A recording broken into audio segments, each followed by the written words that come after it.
మరిడమ్మవారు అమ్మవారిది సెంటిమెంట్ అందరికీ తెలిసిన విషయం.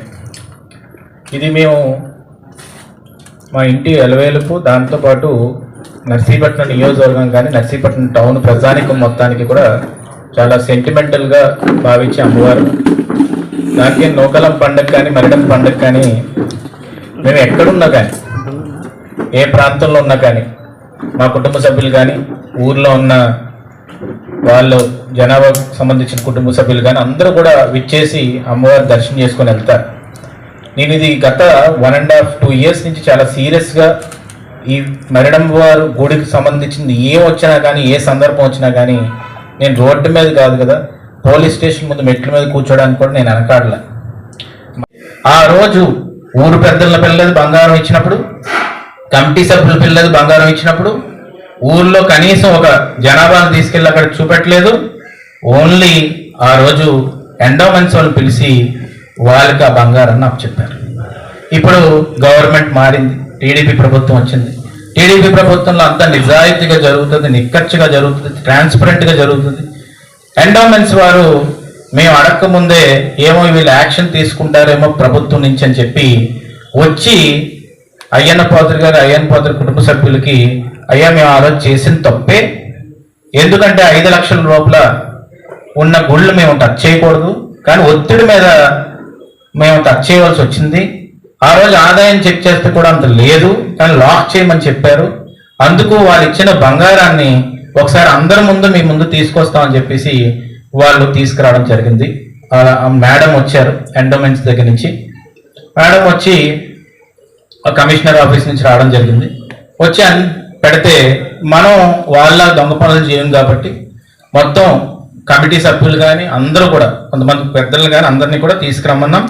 అలాగే ఆ ఎండోమెంట్స్ వారు మేము కోరింది ఏంటంటే, ఏమన్నా కానీ మీరు ఈ నగల్ని టెస్ట్ చేయాలన్నా ఏం చేయాలన్నా కానీ లోకల్గా ఉన్న వ్యక్తినే పెట్టండి. ఏదో బయట నుంచి అనకాపల్లి నుంచో లేకపోతే వైజాగ్ నుంచో మీకు తేవద్దు. ఎందుకంటే మాకు లోకల్గా ఉంటే తను కూడా ఐ విట్నెస్ ఉంటాడు, సాక్షి ఉంటుంది కాబట్టి మాకు అప్పచెప్పి ముందు వాళ్ళని కూడా తీసుకురండి అంటే లోకల్ బంగారం షాప్ నుంచే వాళ్ళు తీసుకురావడం జరిగింది. తీసుకొచ్చిన తర్వాత తను ఆ టెస్ట్ చేస్తున్నప్పుడు దాంట్లో ఏదైతే ఆ రోజు అప్పచెప్పినప్పుడు మీరు కరెక్ట్గా విజువల్ కానీ ఒకసారి గుర్తుపెట్టుకుంటే ఆ విజువల్ కూడా మీకు మేము పంపిస్తాం. ఆ విజువల్లో ఏంటంటే చాలా సోకాల్డ్ నాయకులు ఎవరైతే వచ్చి ఆ రోజు బంగారాన్ని అప్పచెప్పారో, ఇదిగో ఇంత బంగారాన్ని అప్పచెప్తున్నామని ఇంత హారాలు పట్టుకొని అందరి ముందు ప్రదర్శించారో ఆ హారం డూప్లికేట్ అయింది. మిగతా బంగారంలోని కొన్ని మిస్ అవ్వడం, డూప్లికేషన్ ఉన్నాయి. ఇది చూసి ఆ మేడంకి ఇంకా అక్కడికే ఇంకా ఒక పెద్ద బండరాయి వచ్చి ఆయన నెత్తి మీద పడినట్టు అయిపోయింది.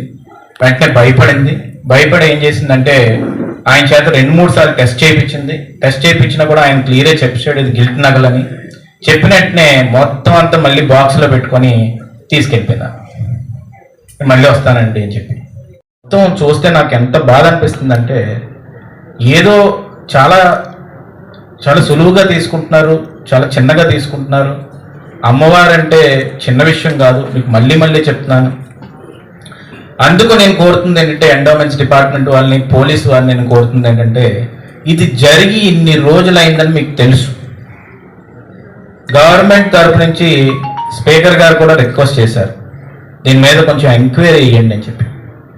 దీని మీద ఎంక్వైరీ చేసి అసలు ఎన్ని రోజుల నుంచి బంగారం ఎక్కడుంది, అసలు కమిటీ సభ్యులు కానోళ్ళు ఎందుకు బంగారం అప్పచెప్పడానికి ఇక్కడికి గుడి దగ్గరికి కొంతమందికి రావడం జరిగింది, దాంట్లో ఎందుకు ఇన్వాల్వ్ అయ్యారు, దీంట్లో ఏం జరిగింది, ఎవరు ఈ గిల్ట్ నగర్ని పెట్టడం జరిగింది, అసలు ఈవోకి అప్పచెప్పిన తర్వాత ఈవో ఆ నగలు మొత్తం ఎక్కడ పెట్టాడు, ఏ ఆఫీసులో ఉన్నాయి, వాళ్ళు చెప్పడం బట్టి నాకు ఎంఆర్ఓ ఆఫీసులో ఉన్నాయని చెప్తున్నారు. మరి అక్కడ ఆఫీసులో ఉన్నప్పుడు అప్పటి నుంచి తీయపోతే ఇప్పుడు సడన్గా బయటకు వచ్చిన తర్వాత దాంట్లో గిల్ట్ నగలు ఎందుకు బయటపడ్డాయి? కాబట్టి ఇది క్లియర్గా మనం చూడవలసిన అవసరం ఉందండి. దీంట్లో కూడా మీరు అబ్జర్వ్ చేస్తే ఈ విధంగా ఆ రోజు టెస్ట్ చేశారండి.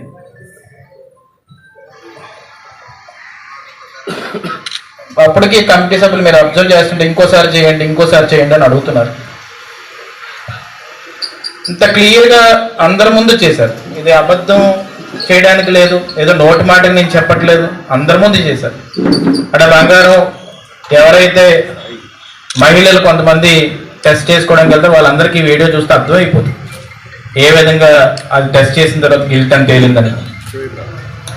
దాంతో ఎవరైతే టెస్ట్ చేశారో ఆ అబ్బాయి ఇక్కడ లోకల్ జ్యువెలరీకి సంబంధించిన వాడు. చేసిన తర్వాత ఆయన క్లియర్గా కూడా వాటర్ వేసి తుడిచిన తర్వాత క్లియర్గా చెప్పాడు ఇది గిల్ట్ నగలు అని చెప్పి. దాని తర్వాత నేను ఏం చేశామంటే ఎండోమెంట్స్ వారు వెంటనే అబ్బాయితో కూడా వీడియో చేయించమని అడిగారు. వీడియో చేయించమని అడిగితే వాళ్ళ దగ్గర ఆ వీడియో ఉంది. ఆ వీడియోలో కూడా క్లియర్గా అబ్బాయి ఇది నాకు మరణం వారి గుడికి సంబంధించిన నగలను చెక్ చేయమని ఈ పలానా డేట్ రోజు నాకు చేయమని చెప్పారండి. చెప్తే ఆ రోజు నేను వెళ్ళి టెస్ట్ చేయడం జరిగింది. ఆ టెస్ట్ చేసిన దాంట్లో గిల్ట్ నగలు ఉందని చెప్పేసి ఆ అబ్బాయి కూడా చెప్పాడు. సో ఇంకా దీనికంటే ప్రూఫ్ ఏం కావాలి నేను అడుగుతున్నాను. నేను ఇది ఎందుకు ప్రస్తావిస్తున్నానంటే ఇది రాజకీయ పరంగా ఏమాత్రం ఏ ఆలోచన మాకు లేదండి. నేను ఒకటే అడుగుతుంది అంటే పోలీస్ డిపార్ట్మెంట్ వారిని, ఎండోమెంట్స్ వారిని, తప్పు ఎక్కడ జరిగింది? ఆ రోజు వచ్చిన వాళ్ళు ఇదిగో బంగారం అని చెప్పి డిస్ప్లే చేసి మొత్తం ఇచ్చిన తర్వాత గవర్నమెంట్ మారిన తర్వాత మీరు వచ్చి ఏదో తెలియనట్టు ఇక్కడికి వచ్చి బాక్స్ ఓపెన్ చేసి పాప ఆమెకు కూడా తెలియ ఉండొచ్చు, ఆమె కంగారు పడిపోయింది, కంగారు పడిపోయి మళ్ళీ తీసుకెళ్ళిపోయి బాక్స్ని ఏ ఆఫీస్లో పెట్టిందో నాకు తెలియదు.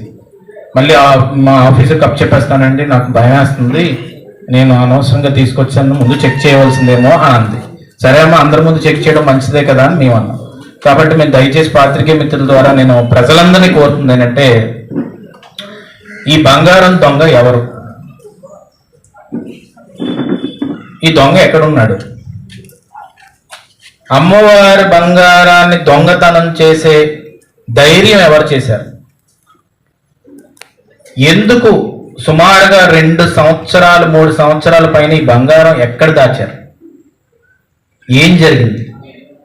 అసలు అమ్మవారి బంగారం మీద కూడా తినాలని ఆలోచించే దౌర్భాగ్య ఆలోచించిన వేస్ట్ ఫెలో ఎవడు?